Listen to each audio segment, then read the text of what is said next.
ఓం మహాగణాధిపతయే నమః. ఓం గురుభ్యో నమః.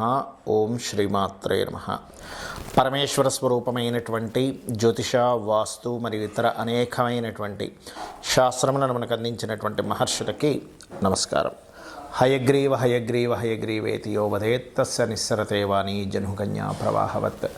అరుణాం కరుణాతరంగితాక్షీం ధృతపాశాంకుశపుష్పబాణచాపాం అనిమాదిభిరావృతాం మయూకైః అహమిత్యేవ విభావయే భవానీం. శ్రీమాత్రే నమః. మనం ఈరోజు చెప్పుకోబోయేటువంటి విషయం ఏంటి అంటే, చాలామంది చూడండి, లైఫ్ చాలా హ్యాపీగా సాఫీగా సాగుతూ ఉంటుంది. ఉండగా కొన్ని కారణాల వల్ల గందరగోళంగా అయిపోతుంది జీవితం మొత్తము కూడా.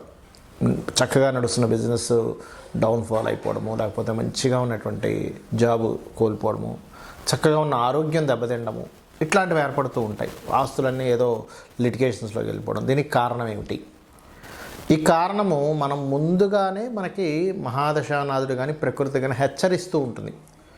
అది ఏ మహాదశలు అంతర్దశలు వచ్చినప్పుడు ఏ లగ్నానికి ఎటువంటి ఫలితాలు, ఆ సమయంలో ఎటువంటి చిన్న పరిహార మార్గాలు, చిన్న మంత్రంతో చిన్న ధ్యానంతో ఎలా చేసుకోవాలి అనేటువంటి విషయాల్ని మనం ఒక్కొక్క లగ్నరీత్యా మనం ఇప్పుడు తెలుసుకుందాం. తులాలగ్నము, తులారాశి. తులవారికి గనక చూసుకున్నట్లయితే ప్రధానంగా ఇక్కడ తులాలగ్నం వారికి మీ యొక్క లగ్నం నుంచి శుభులు ఎవరు? లగ్నాధిపతి అయిన శుక్రుడు, పంచమాధిపతి అయినటువంటి శని, భాగ్యాధిపతి అయినటువంటి బుధుడు.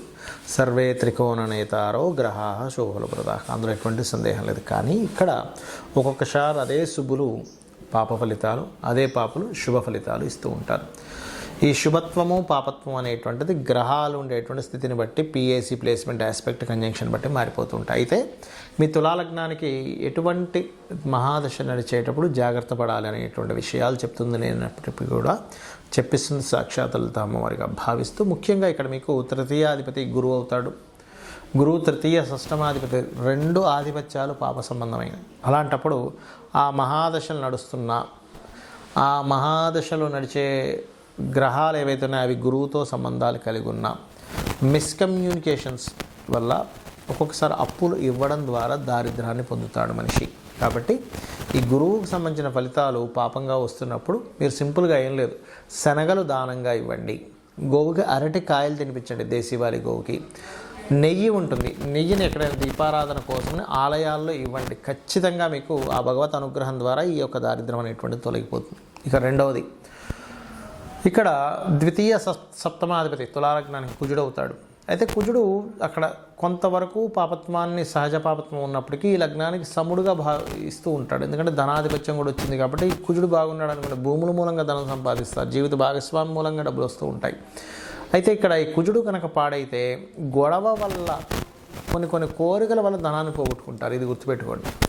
అదేవిధంగా ఇక్కడ వ్యయాధిపతి బుధుడు భాగ్యాధిపత్యం రావడం వల్ల పెద్ద ఇబ్బంది పడాల్సిన అవసరం లేదు. కానీ అదే వ్యయాధిపతి పాడైతే అనవసరమైన వ్యాపారాల్లో పెద్ద అమౌంట్లు పెట్టి పోగొట్టుకుంటారు. కాబట్టి ఆ వ్యయాధిపతి మహాదశలు నడిచేటప్పుడు వ్యయాధిపతి అయిన బుధుడు ఎలా ఉన్నాడో చూసుకోండి. ఇక్కడ శుభుడు పాపి అనే కాన్సెప్ట్ ఒక ఎత్తు, వాళ్ళు ఎలా ఉన్నారనేటువంటి ఒక క్లారిటీ తెలుసుకోవాలి మీరు. అదేవిధంగా దశమాధిపతి చంద్రుడు అవుతున్నందుకు సహజంగానే ఉద్యోగం కోసం రకరకాల ప్రాంతాలు తిరగడం. కాకపోతే ఇక్కడ లాభాధిపతి రవి లాభాన్ని ఇచ్చేవాడు కదండి. లాభాధిపతి మహాదశలో విపరీతంగా లాభాలు వస్తాయా అని అడుగుతూ ఉంటారు. నేను ఒకటే చెప్తాను, ఖచ్చితంగా వస్తాయి. కానీ రవి బాగుండాలి. పాడైతే లాభాలు వస్తాయని గవర్నమెంట్ కాంట్రాక్ట్స్ లాంటివి తీసుకొని గవర్నమెంట్ రిలేటెడ్ సంబంధించిన బిజినెస్లు ప్రారంభించి, లేదా ఆరోగ్యానికి సంబంధించిన, నేను చూశాను కొంతమంది అందరూ అనుకుంటుంటారు హాస్పిటల్ పెడితే బోల్ డబ్బులు, హాస్పిటల్స్ పెట్టి సాగక అమ్మేసిన వాళ్ళని కూడా నేను చూశాను. అంటే ఎందుకు? వాళ్ళకి రవి పాడయ్యాడు. కాబట్టి ఈ యొక్క విషయాల్లో మీకు బాగా రాణించాలని సూర్య ఆరాధన చేయండి. మెడికల్ రంగాల్లో ఉన్నారు, సూర్య ఆరాధన ఖచ్చితంగా మీకు మంచిగా ఫలితాలు ఇస్తుంది. గోధుమ రవ్వ గోవుకు తినిపించండి. అదేవిధంగా సూర్యుడికి అర్ఘ్యం వదలండి. అన్ని విధాలా మీకు బాగుండడం జరుగుతుంది. మనకు ముందుగానే ప్రకృతి ఒక్కొక్క సిమ్టమ్ని ఒక్కొక్క రూపంలో అందిస్తూ ఉంటుందండి. అదేమిటంటే, అధికారుల నుంచి ఇబ్బంది రాబోతుంది అని అనుకున్నప్పుడు, లేదా గవర్నమెంట్ నుంచి ఇబ్బంది రాబోతుంది అన్నప్పుడు మనం చిన్న విషయాల్లో అపకీర్తి వస్తూ ఉంటుంది. మనల్ని అవమానించడం జరుగుతూ ఉంటే మనం అర్థం చేసుకోవాలి, ఓహో ఎక్కడో సూర్యభగవానుడికి సంబంధించింది, ఎక్కడో నా మహాదశల్లో అంతర్దశల్లో ఇబ్బంది కలగబోతుంది అనమాట అని వెంటనే సూర్య నమస్కారాలు చేసుకోవడము, ఓం మిత్రాయ నమః అనే నామస్మరణ చేస్తూ ఉండండి. లేదా చక్కగా సూర్యభగవాను చూస్తూ భానుమండల మధ్యస్థ భైరవీ భగవాన్యే నమః అనే నామస్మరణ చేసుకుని లలితా సహస్రనామాల్లో అద్భుతమైన ఫలితాలు వస్తాయి. అలాగే మరి కొంతమందికి చంద్రుడు ద్వారా అంటే ఒక్కోసారి ప్రయాణాల వల్ల ఇబ్బంది వస్తుంది చూసారు. కొంతమందికి ప్రయాణాల వల్ల లేకపోతే చిన్న మాటకి మనసు బాధపడి ఆ మానసికమైనటువంటి ఒత్తిడిలో ఇబ్బంది పడుతూ ఉంటారు. దానికి ఏంటంటే మీకు ముందుగానే చిన్న చిన్న సిమ్టమ్స్ రూపంలో నీళ్లు కింద పడిపోవడం కానీ, లేకపోతే వాటర్ రిలేటెడ్ సంబంధించిన ప్రాబ్లమ్స్ ఎదుర్కొంటూ ఉండడం కానీ, లేకపోతే నీళ్లు తాగుతున్నప్పుడు ఒక్కోసారి పుల్లబారడం అంటారు, ఏదో బుక్ నేను బయటకు వచ్చేస్తాను, అట్లాంటివి జరుగుతుందంటే ఎక్కడో చంద్రుడికి సంబంధించింది ఎక్కడో దోషం ఉంది.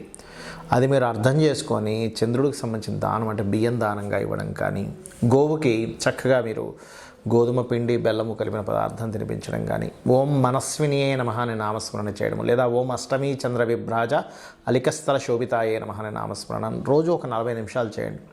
పెద్దగా మీరు ఏదో పెద్ద చేయాలని రూల్ లేదు. ఈ చిన్న మంత్రంతో కూడా మీరు బయటపడవచ్చు.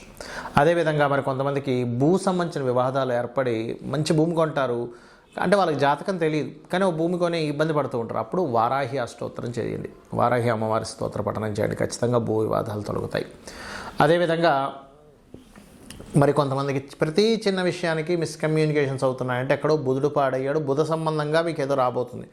మిస్కమ్యూనికేషన్ అయి తర్వాత మీరు బిజినెస్లోకి వెళ్తున్నారు అంటే అక్కడ ఏదో సంథింగ్ ముందుగా మీకు హింట్ ఇచ్చింది. ఈ యొక్క మిస్కమ్యూనికేషన్ మీకు రేపు పొద్దున్న వేరే దానికి దారి తీయబోతుంది అని. అప్పుడు మీరు చేయవలసింది ఏమిటంటే చాలా సింపుల్గా మీరు ఒకటే గుర్తుపెట్టుకోండి, మీరు చేయవలసింది ఏదైతే బిజినెస్లో ఉన్నాయో ఆ విషయంలో జాగ్రత్త చూసుకోవాలి.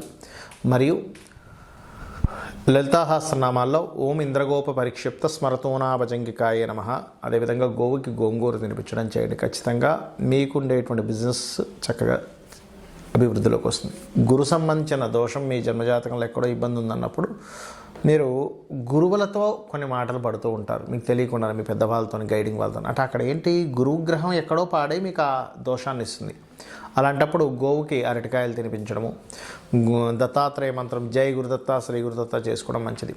స్త్రీ ద్వారా ఇబ్బంది వస్తుందంటే శుక్రగ్రహ దోషం ఎక్కడో వచ్చింది, అలాంటప్పుడు శ్రీమాత్రే నమః, బొబ్బర్లు దానంగా ఇవ్వడం, గోవులకి తీపి చపాతీలు తినిపించడం. శని సంబంధించినటువంటి ఏదైనా దోషం వచ్చింది మీ జన్మజాతకంలో అన్నప్పుడు కింద స్థాయి వాళ్ళతో మీకు వ్యతిరేకతలు వస్తూ ఉంటాయి, అంటే మీ కింద పనిచేసే వాళ్ళతో. అంటే అర్థం ఏమిటి, శనిగ్రహం ఎక్కడ దోషమైంది, దానికేంటి నూనె దానంగా ఇవ్వడం, నువ్వులు దానంగా ఇవ్వడం, ఓం అనాకలిత సాదృశ్య చుబక శ్రీ విరాజితాయ నమః అని చేసుకోవడం.